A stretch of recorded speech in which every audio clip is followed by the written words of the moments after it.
A historic Lakers rally is tempered by an injury to LeBron James. USC is courting a high school freshman as a potential future quarterback. And hey, let's have a little chit chat with the people of San Diego. Good morning. I'm James. This is your daily dose of sports and snark for the greatest sports city in the world, Los Angeles. This is the faithful Angelenos Morning Report. It is February 27th, 2023. I am once again stuck at Ice Station Delta here in Oregon, trying to make that little extra money in Joe Biden's America. Don't we all need it? Miserable for every moment unless I'm talking LA sports. So if you like the content we put out about LA, clickety-clack the like button. Clickety-clack the subscribe button. There's a notifications bell. Hit that. It'll let you know when we drop new content. Sharing is caring. Let people know we exist. And by all means, comment. Once again, we had a few too many sensitive San Diegans getting into the mix. Let's get some locals in there for a change today. Meanwhile, let's take a look at the scoreboard before we go through the news and notes. Lakers 111, Dallas 108. The Lakers were down by 27 points. The last 138 times that happened, poof, game over. Not yesterday, not with the Lakers. The Lakers are 4-1 since the trade deadline. They're one game out for the final play-in tournament round spot. Things might be starting to look up for the purple and gold this year. Kawhi Leonard scores 33 points, but the Denver Nuggets outlasted the Clippers in overtime, 134-124. Russell Westbrook did not play in the fourth quarter and did not play in overtime, which would sound mighty familiar if he were still playing on the Lakers, I might add. Fourth-ranked UCLA earned the Pac-12 regular season title with a 60-56 victory over Colorado. Jaime Jaquez Jr. scores 17 points. The Kings, though, they got drubbed by the New York Rangers 5-2. Victor Arvidsson scored a goal for the LA Kings. There are no games, by the way, going on today among LA teams. Humor me a little bit. I'm going to call an audible. You see, yesterday I made some friends out in San Diego. That's because I had this little laughing fit over the Manny Machado extension with the Padres. Nice to make friends, wouldn't you say? You know, they come in out of the blue, you don't know anything about them, and they think they've got one over on you. I want to reply here, but I do want to start off with one serious reply to one guy, because he brought up what seems like a decent point. Seems like it. The hell with the rest of them. Let's get to the decent point first. This guy suggested that I was a hypocrite because the Dodgers spend big money all the time. So why can't San Diego?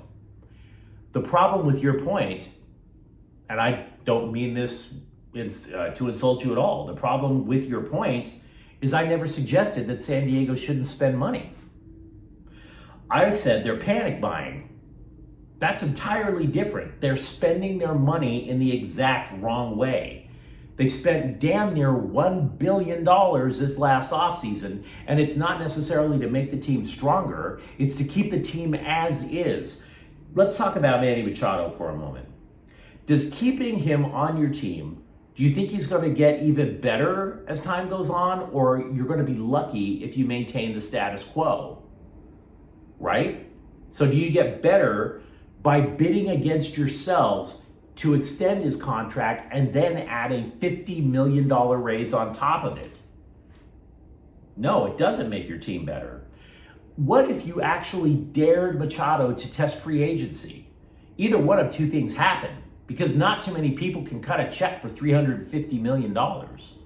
Either one, Machado comes crawling back to you guys and you sign him for less money, or B, yeah, you lose him. But that puts you in the running for Shohei Ohtani. Machado was almost an MVP. Ohtani is an MVP. Machado mashes with his bat, but doesn't run and doesn't pitch. Ohtani mashes with his bat, does run, and oh, by the way, your starting pitching is suspect. He would solve a lot of problems in your starting rotation. No question about it. So you lose a chance at that guy, and Meanwhile, guess who does have a chance at that guy? You guessed it, the LA Dodgers. I said yesterday, and nobody has bothered to disprove this point, that all the Padres' moves are not born out of trying to get a championship as much as it is hoping and praying the Dodgers don't get that player first.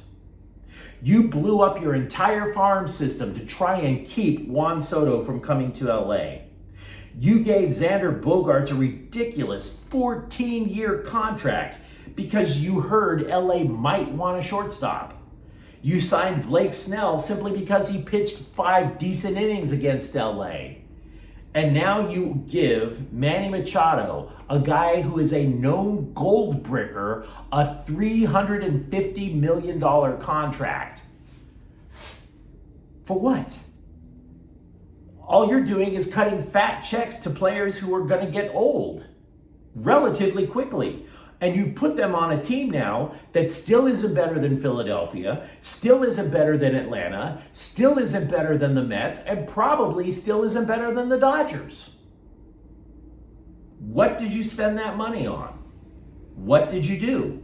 Some other dude, by the way, suggested that the Dodgers will be losing to the Padres for the next decade. Okay, so I was respectful for a few minutes. Now let's be disrespectful. No, they're not going to lose to the Padres for the next decade. Get that out of your head. You gutted your farm system to overpay schlubs into their early 30s all the way into their 40s. You're not going to win for a decade. You know what's going to happen in a decade? That lineup is going to look like Joe Biden trying to climb up a flight of stairs. That's what they're going to look like. So no. Manny Machado and Xander Bogaerts, they're going to wind up replacing Frank Thomas and Doug Flutie in those testosterone penis pill commercials. That's what they're going to wind up doing. Manny Machado giving that knowing wink to the camera and saying, fellas, she'll like it too. That is the Padres' future right there. Now, for the rest of San Diego, I got to tell you, there is no city. LA is, in fact, the greatest sports city in the world. San Diego has the most inflated false sense of superiority of any city I've ever seen in my life. You guys down there keep claiming to be America's finest city, but the only thing that I know that you guys are known for are political scandals and teams moving to Los Angeles as fast as they can so they can play in front of some real fans for a change. You talk a lot of crap for a city that hasn't won any titles in anything other than indoor soccer. Even the WNBA thinks that's weak sauce. By the way, you know what's hilarious? So many years, San Diego's people were like, LA doesn't have a football team. So you know what? We decided to get a football team. And then we decided to take yours too. Why? Because we can. That's why. You're talking a lot of junk for a city that hasn't won squat. Machado was almost an MVP. The last time the Puds had an MVP, the guy was allegedly using steroids to take the edge off his cocaine benders. You never cared about Ken Caminiti, by the way. None of you ever suggested he should go to rehab. The Houston Astros did. You don't care about Ken Caminiti. You only care about beating LA once in a blue moon. There are no Padres fans. There are only Dodgers haters. So don't give me this mess about being America's finest city. You can lie to yourself, but you can't lie to me. Take it and eat it. Now let's get to the news. We mentioned prospects to watch in the Dodgers spring training. We mentioned catcher Diego Cartaya, pitchers Bobby Miller, Gavin Stone. Here's an under the radar guy, Johnny DeLuca. It is doubtful that he will make the opening day roster, but he was put on the 40-man roster for a reason, so you might want to keep an eye on him. He spent last season in AA, should start in AAA, but he's got a pretty decent bat. The Dodgers, they beat somebody yesterday in spring training. Who cares? It was the second day of spring training. Nobody bothers to notice these things. But one thing to notice is that Miguel Vargas left the game with a cramp in his right foot. Serious? Highly unlikely it's a serious injury. Clayton Kershaw was pulled from the Team USA at World Baseball Classic, so there was a question if that meant that Kershaw was physically healthy. Dave Roberts denied that there was any problem, said Kershaw is right where he needs to be in order to get ready for the regular season. Kershaw, though, has not pitched an injury-free season since 2015, so it's something to keep an eye on as always. In the aforementioned Lakers comeback, LeBron James said his right foot does concern him, that he heard it pop after missing a layup in the third quarter. He didn't finish the game, or I should say he did finish the game. He scored 26 points. He added that it will be monitored in the coming days. Meanwhile, Golden State coach Steve Kerr, who once coached D'Angelo Russell up with the Warriors, said that Russell fits in perfectly alongside LeBron James and Anthony Davis. Quote, D'Lo can be a spot-up shooter or play the pick and roll. Russell, by the way, did not play Sunday. He had a turned ankle from the game against the Warriors on Thursday. USC is inviting a 5-star quarterback named Julian Lewis to visit the campus on April 8th. He already has visited the campus. He did so in January. Lewis is from Carrollton, Georgia. He led the school to the state title game. And he's the class of 2026. He's a freshman. A freshman.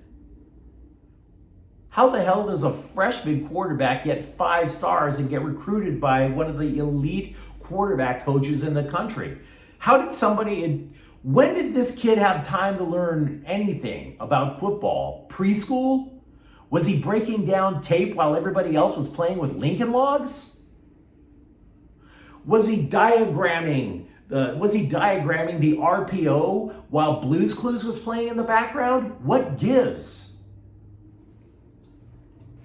I hope this kid is okay, but man, something has Todd Marinovich written all over that. I'm just saying. In the Kings game yesterday, Rangers defenseman Keandre Miller was ejected for spitting on Drew Doughty in the first period.